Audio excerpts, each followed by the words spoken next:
Look what he made me do. I met somebody new. Ooh, baby, baby, I'm dating with another stranger. Disclaimer, I am not topless. Hey strangers, so for today's video, another segment, another episode of Dating with a Stranger, and hopefully you guys enjoyed the little spoof intro there that I did. I was just trying to be silly and I just thought it fits. So today I feel like talking about like one of my dates that I had in the past, and then also including like a little lesson into it. So this guy, I basically met him off of Plenty of Fish. So it's like one of those, it's not like where you match with each other. It's where like people can just literally message you regardless of whether you like them or not. And I find that people off Plenty of Fish are, at least from my experience, are a lot more serious than Tinder. So this was years ago. So before my sister, if my sister is gonna watch this and be like, what the hell? This was like years ago. So don't worry, it's nothing recent, but I just thought I'd share the story. And don't mind the spoons and stuff back there. It's just my apartment had a pest control going on, so that's why all the shit is there. Anyways, so I met this guy off of there, and honestly, we've talked like for, I want to say, about a week or so, and he seemed really nice, super honest. I think one of the things that I liked about him was that he was super honest about everything. So I remember I love asking like weird questions to people when I'm trying to get to know them. So what I asked him was, oh, what are you looking for in a partner? Which is obviously quite basic, but I also like asking what are your flaws and stuff like that. So I will get back to the flaws. So I asked, what are you looking for on here? And then he was just like, oh, I'm looking for somebody that I can sit down, have a conversation with, but also somebody where I can vibe with, sit down in silence, but still enjoy their company. And I was like, oh my god, like that's so cute, you know, like I always thought of it that way as well. So I'm just like, damn, like this guy seems cool. So then I asked him, oh, so what are your flaws? And then he was just like, oh, actually I'm on house arrest. I'm like, and you know, usually most people would steer away from that, but I was just like, it depends on what he did, but also at least he's honest enough to tell me these things. And mind you, this guy was from my hometown, so I was like, okay, there's that slight there's that common spot there that we're both from that city, and I was gonna visit my family anyway, so I was like, why not slide in a date with that? So then I asked him, oh, why were you there for? And his response, it wasn't that big of a deal. Like now that weed and marijuana is legalized here in Ontario now, it's because he was caught with a possession of marijuana. So obviously back then it was kind of, whoa, what the hell? But now that it's legal, obviously do it at your own discretion. I'm not saying, you know, what he did was okay. Just like, oh wow, okay, like I understand. And then I told him, hey, I'm actually coming down to my parents' hometown soon. Are you cool if like we meet up? And I'm pretty sure I was the one who initiated the meetup. And mind you, this guy, he was quite good looking too, not being shallow, but like his build was my type, and 8 figures, that's my type. I'm just kidding, but I thought he was really cute and all that stuff. So we talked for a while, and I would notice one of the big indicators that I'm interested in somebody is that I look forward to their texts, and I constantly text them back. So I was looking forward to his messages and all that stuff. We talked for a week. And then when I got there, I was like, hey, would you be down to meet up? So, you know, he was just like, yeah, for sure, let's meet up. But I do have a curfew because I'm on house arrest. I have to be home at this time. So I'm like, that's fine by me. You know, like I'm going to be visiting my family. And then afterwards, maybe on the second or third day that I'm about to come back to Toronto, I'll just meet up with you or something. And then we'll hang out, and then I'll head back to Toronto. So that was the plan. So then later throughout the day, what I noticed is that when I make plans or dates with somebody, I notice on the day of, they're either like MIA or they don't message as much. Is that just me? Because that's what I noticed. So I would always have to be like, hey, are you still cool for today? You know? So there's that. So then he's like, yeah, everything's fine. Let's meet up. But I have to be home by like 10 p.m. I think that was the date, time. So I was like, yeah, that's cool. So then we decided to meet up at a mall in downtown. So I was already at the mall, you know, I wanted to browse around a little bit, and I have this thing where if I'm gonna meet up with somebody, I want to be there first. And I think that was the case with last time too. I like being there first because I have this anxiety where if I walk towards somebody, they have this couple minutes to look me up and down, you know, to have like a judgment on me, and it's just awkward to walk towards somebody in my case. So I would rather stand in a spot, be there first, and not be late unless shit happens. So I got to the mall first, walked around, and then later I luckily had a book. And then I was sitting inside the food court, and I was just chilling, doing my own thing. And then I noticed he was like a couple minutes late. So I'm like, okay, that's weird. So then later I started messaging him. I'm like, hey, is everything okay? He's like, yeah, I'm gonna get there soon. Don't worry about it. So a couple minutes pass. I'm like, okay, whatever. I'm just gonna give the benefit of the doubt that he's either stuck in traffic, like, you know, taking transit or whatever. So I'm gonna read a book. Guess how long this guy was late for? Just so I have patience of like, I guess, I don't know how to, does this make sense? I have a patience of a turtle, like the speed of a turtle. Like it takes a long or a whole lot for me to be angry and stuff like that. So he was late for 2 fucking hours. 2 hours. I was like, oh my god. So that's when I knew. I'm like, okay, is everything okay? Like, and I had nothing else to do. I could have just hopped on the bus to Toronto to go, but I was like, you know what? No, I really want to meet this guy, and you know, I'm busy reading a book anyway, so whatever. So he finally gets there, and he didn't really look like his photo. I don't mean this in a shallow way at all, but you know, with filters and everything, and like when people, like, I notice a lot of guys' profile, they take photos like this, take photos like, you know, looking down, they're leaning against a wall with one foot against the brick wall, and then looking down, holding onto their belt. Like, I don't know why they looking down, just look at the camera, man. Don't use filters. So I thought he looked totally different, and then I was like, oh, hey, what's up? And then he's like, hey, what's up? And he goes like this, asking for a fist bump, and I'm just like, are you serious right now? Boop. He's like, okay, let's go. I don't want to be seen. I'm like, what the hell? You don't want to be seen? I get it. You're on house arrest, but what the fuck? So I was like, okay. So where should we go? So he brings me over to the library because it's connected to a library, this mall. So we go to a library. We walk around the little food market there. And then I'm like, hey, how about we go to a nearby park? So he's like, yeah, that's fine. Let's go there.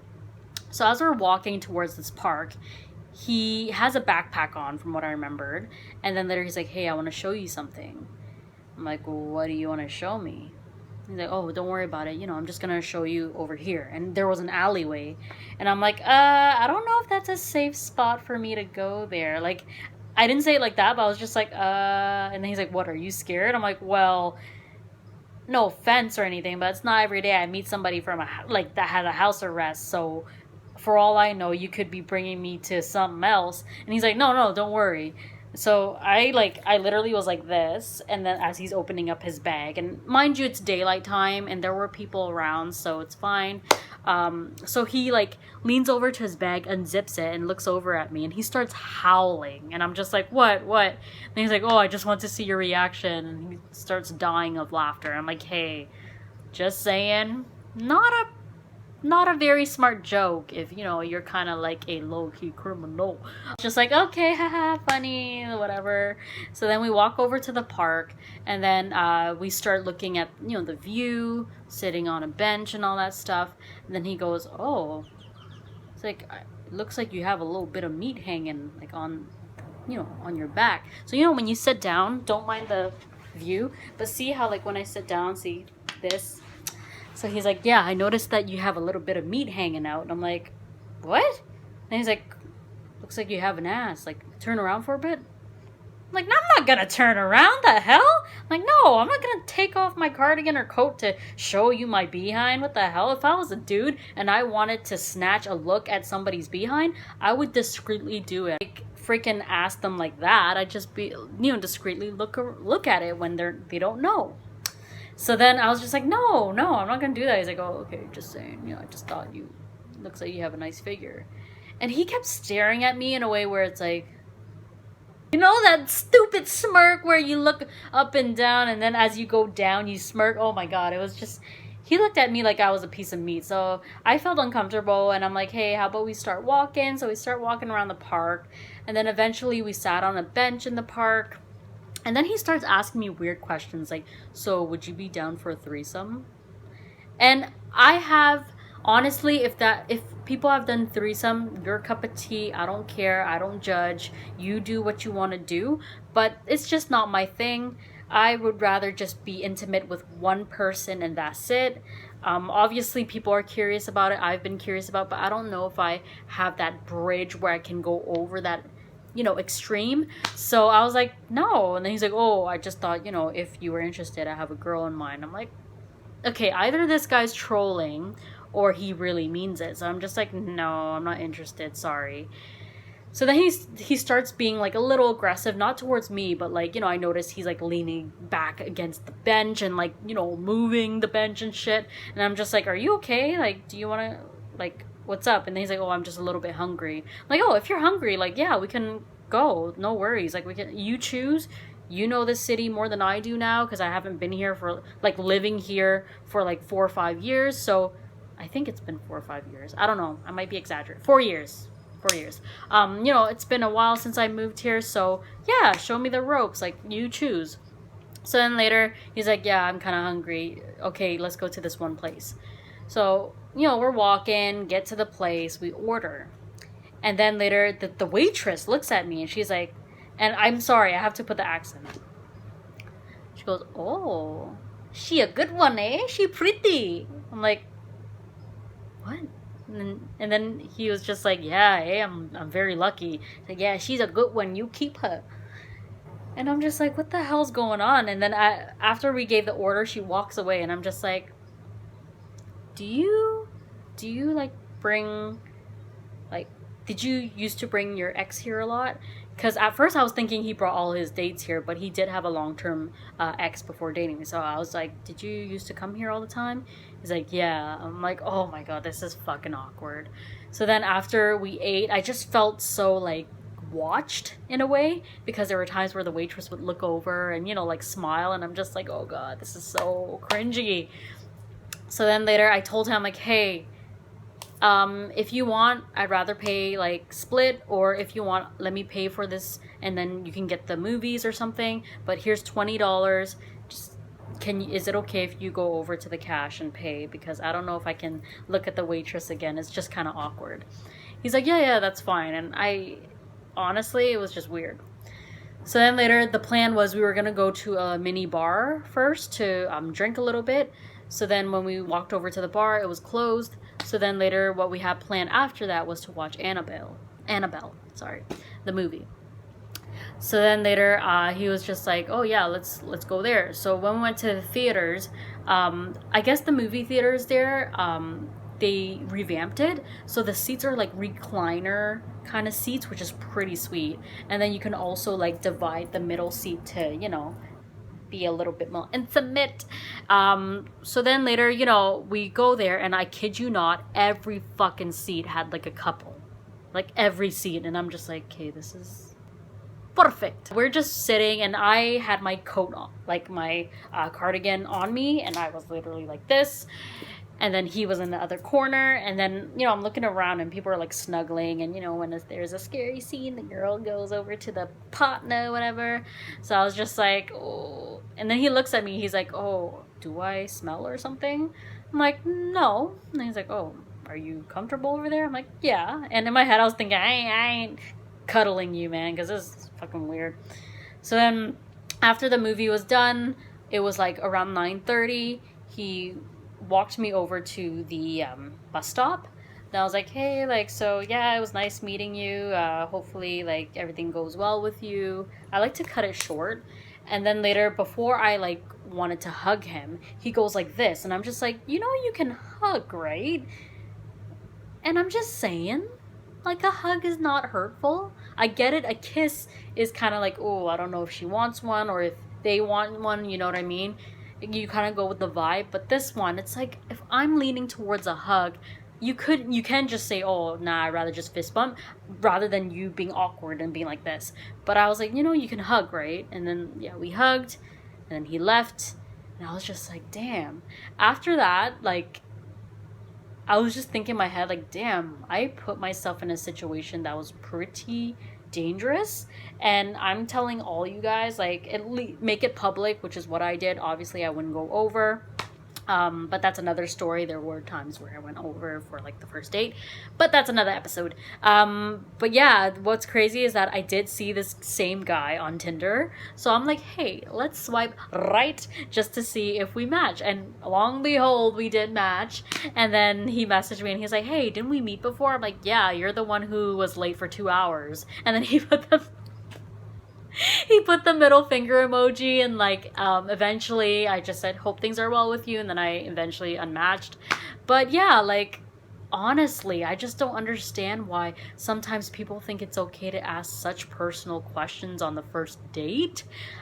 I mean, one, you're being honest, okay, that's a given, but come on, don't ask, like, would you be down for a threesome? Like, unless you're trying to steer me away, then you're doing a great job. But man, that was something else. And it's one of my fun facts. Like, I usually tell people when they go, oh, do you have any funny dating stories? This is one of them. But yeah, like, basically that was it. And it's just crazy that I put myself through that. And always stay safe, always be in public. Whenever you feel like you're unsure about somebody, I do notice that talking to them on the phone prior to meeting is a good indicator, because you can kind of see how they sound like, you can see if you vibe well with them, you know. And also, like, I'm not a huge fan of adding like people that I match with, or online dating. I don't have a huge thing where I want to add them onto my social media yet before meeting them, just because if it doesn't go well, then at least they don't have any ties between me, you know what I mean? But it is good to just make sure that they talk well on the phone. They're not a creeper. If you do want to check them out on Facebook or whatever, then do it. But in terms of adding them, in my personal experience, I would rather not. But yeah, basically that ends episode 2 of my dating segment. Hopefully you guys are enjoying this. I am actually enjoying it, reliving it, and talking about it again. If you guys have any questions about anything, feel free to ask about it. But yeah, I have a couple more stories for you guys until I make new memories, sorry. But anyways, if you guys made it this far, you guys already know the drill. I like talking to myself, that's not a lie. If you like what you see, hit subscribe. Thanks, guys. Bye.